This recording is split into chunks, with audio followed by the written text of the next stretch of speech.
the paper of Jan 2020, and we're going to do this paper. This question number 4, ratio analysis. So it says that Alex is in the business of selling electrical equipment. The following balances were recorded in the books at 31st December 2018 and 31st December 2019. So you have been given all the details of year-end balances for 2018, and we have been given all the balances of year-end balances 2000. We have certain additional information also given. In the year ended 31st December 2018, 16% of the revenue, sales income, and 70% of the purchases were on credit. And then the other information is in the year ended 31st December 2019, 80% of the revenue, income, and 100% of the purchase were on credit. Now, what we are required to do is explain 4 features of a good credit control policy that Alex should use. So, there could be many things that you can be answering. First thing that you can ask is to figure out that whether he is able to give you, and then you can also follow up by making a telephone call, sending emails, sending messages once the uh, invoice is given on time. Then there could be other options that you can offer this cash discount, or you can offer any other things. So this is done.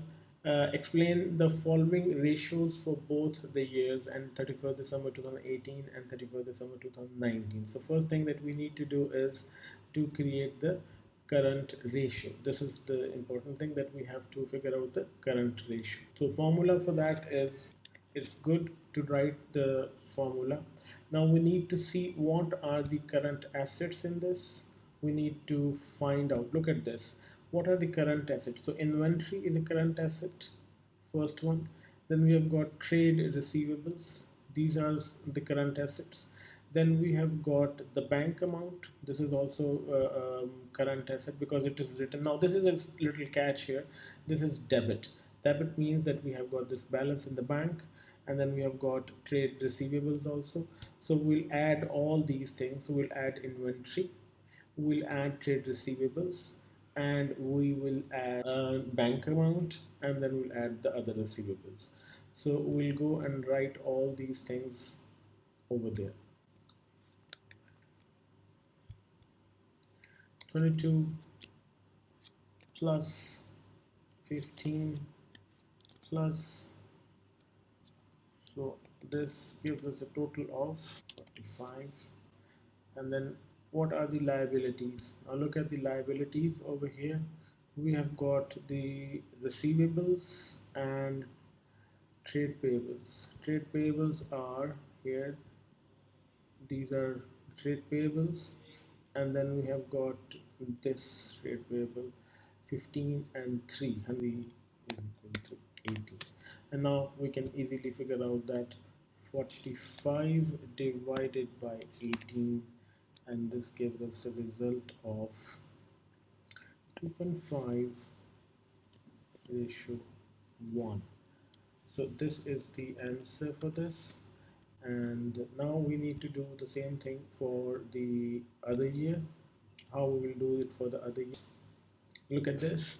We have got 24 inventory. Here we can see this is the inventory that we have got. Then we have got trade receivables here. We have got, but in this case, the bank amount is credit. That means this is not an asset, this is a liability. So be very careful about this. Trade payables, liability, and then this will give us a total of, what are the liabilities now? So first liability is the trade payables, which are 10 over here.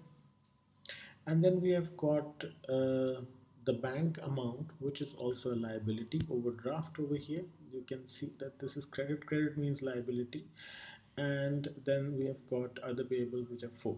So we'll add all of them. So so when we'll get the calculations, this will give you 1.33 ratio 1.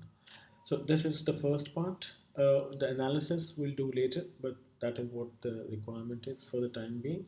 We'll move to the next part, which is liquid or acid test ratio. We have got this 22 plus 12 plus 6 plus 5. Out of that, 22 was the inventory.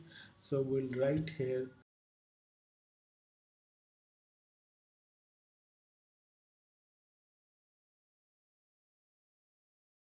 and this will give you a result of 1.28 to 1.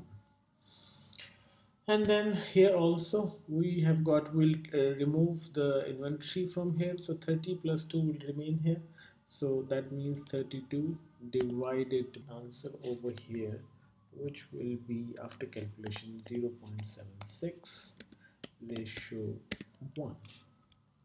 Then comes the third thing, which is trade payable payment period in days. Trade payable payment period in days, see that this is the amount of trade payable, 15 is the amount of trade payable. In 18, 75% of the purchases were on credit. So what were the total purchases over here? Total purchases were 120. So if we just write it over here, so that gives us 90. Current liabilities are this, and divided by 90, and this whole will be multiplied by, so this gives us 61 days. Now come here, for this year we have got total purchases were 140, and he says that 100% of the purchases were on credit. So if we even write 140, we want to calculate 100% of that, so obviously it will remain the same. 140 will be the amount that will be there, 140, and then whole multiplied by 365. This gives you the answer will be, after calculation, it will give you 26 days. Trade receivable collection period.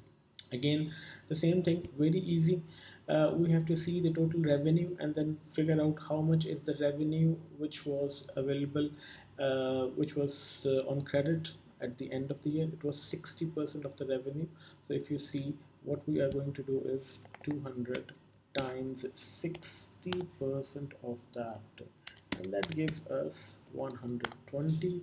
And then we say at the same time we'll also find the revenue here also, which is 250 times 80% of that, and that will give us 200. 15 will be the amount, so we'll quickly go over there and find out. 15 divided by 120, this whole will be multiplied by 365. Remember, if they ask you to answer in number of months, then you will change this 365 with number of months.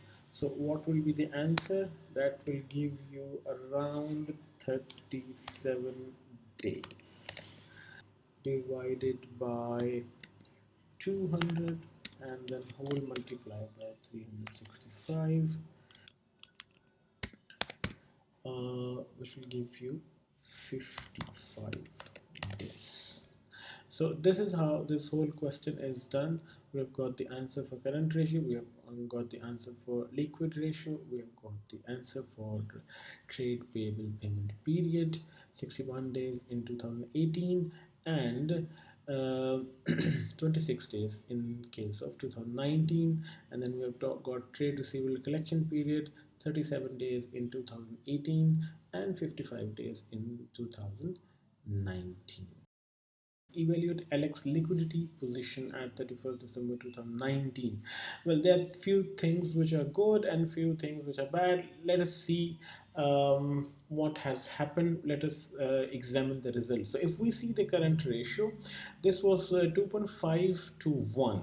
That means for every £1 we had $2.5 or pounds available, which was a strong position, and it has gone down from 2.5 to 1.33. This means that they have reduced a lot of current assets, and the situation is not that good as it was in 2018, and it is still below the yardstick, which is 2.2 to 1. It is still smaller than that. Then we have got liquidity or asset test ratio, which is 1.28. Again, certainly it was good in December, and now December 2018, and now it has gone again to 0.76 to 1. So this is again deteriorating. And then comes trade payables payment period. Trade payable payment period is it has improved a lot from 61 days in 2018 to, so we are paying quicker. It has gone up from 37 days. We were collecting the receivables previously in last year, we were collecting within 37 days, and now we are collecting in 55 days. So there are few things which has improved and few things which have gone back. We need to delay the payments, so that and we need to quickly recover our debts. So this will help us improve our liquidity position. So if you can write this conclusion, so you are going to get almost 5 to 6 max out of the 6. So that is all what I can say. I hope you would have understood the question. If you still have any ambiguities, please send me comments, subscribe, so that our videos could be reaching you within time. Thank you very much. Stay blessed.